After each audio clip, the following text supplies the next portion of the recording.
Yes, welcome to Zimbabwe. Welcome to Matebele North Province. Welcome to Wange. Welcome to rural Wange. We're here at Lanyula Cultural Village, and we're just celebrating the Cultural Month in Zimbabwe. And we've started up this cultural village to send to showcase the Zimbabwean culture, and this is what we want to do.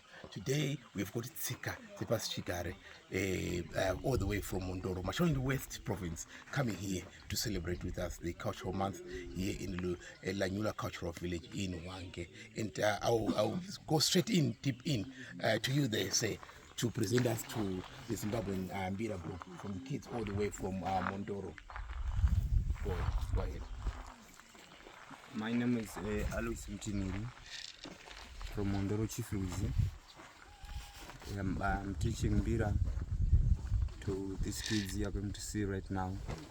I've got 25 kids who are now playing Mbira, so we just want to pass our culture to every generation. So thank you.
I